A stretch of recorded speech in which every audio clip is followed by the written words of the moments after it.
ఇక 2.5 ఏళ్ల కాంగ్రెస్ పాలనలో కూకట్పల్లి నియోజకవర్గంలో 2500 కోట్ల రూపాయల భూములను అమ్ముకుందని మండిపడ్డారు ఎమ్మెల్యే మాధవరం కృష్ణారావు. కేసీఆర్ ప్రభుత్వ హయాంలో కట్టిన డబుల్ బెడ్రూమ్లను కాంగ్రెస్ నాయకులకు పంచుతున్నారని ఆగ్రహం వ్యక్తం చేశారు. కేసీఆర్ 200 పెన్షన్లను 2000 చేస్తే 4000 ఇస్తామని అబద్ధపు హామీలిచ్చి ఉన్న పెన్షన్ను కూడా సరిగా ఇవ్వడం లేదని దుయ్యబట్టారు. బీఆర్ఎస్ హయాంలో బతుకమ్మ పండగ వచ్చిందంటే తెలంగాణ ఆడపడుచులందరికీ చీరలు పంపిణీ చేశారని గుర్తు చేశారు. కానీ కాంగ్రెస్ ప్రభుత్వం ఎన్నికలు ఎక్కడ ఉంటే అక్కడ చీరలు పంచుతున్నారని, చీరలు పంచేందుకు మహిళల కళ్ళలకు స్కాన్ చేసి ఇస్తుండడం ఏంటని ప్రశ్నించారు మాధవరం కృష్ణారావు.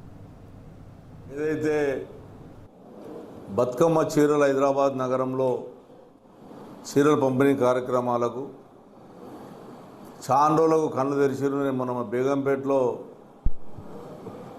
అక్కడ రివ్యూ మీటింగ్ పోయినప్పుడు అక్కడ ఆడపడుచులు అడిగినప్పుడు జర గట్టిగా ఈ రకంగా చీరలు వేయట్లేదు.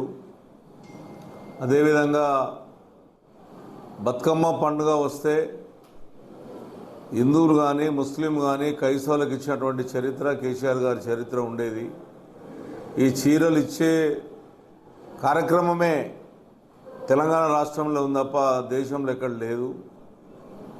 నిరుపేదలందరూ కూడా ఏదో రకంగా సాయం చేయాలన్నటువంటి ఆలోచన.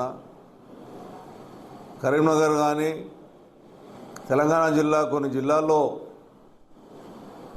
చీరలు తయారు చేసేటువంటి వాళ్ళకు కూడా మనం చీరలు వేయడం వల్ల వాళ్ళకు కూడా ఉపాధి కలుగుతున్న ఉద్దేశంతో ఆ రోజున కేసీఆర్ గారు పెద్ద మనసు చేసుకొని చీరల పంపిణీ కార్యక్రమం పెట్టాడు. రంజాన్ పండుగ వస్తే రంజాన్ పండుగకు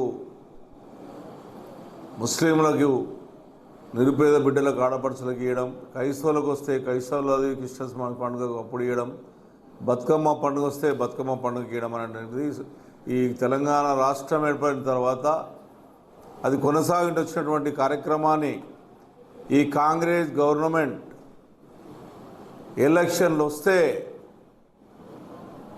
తప్ప చీరలు ఇచ్చే కార్యక్రమం ఇప్పటివరకు చేయలేదు.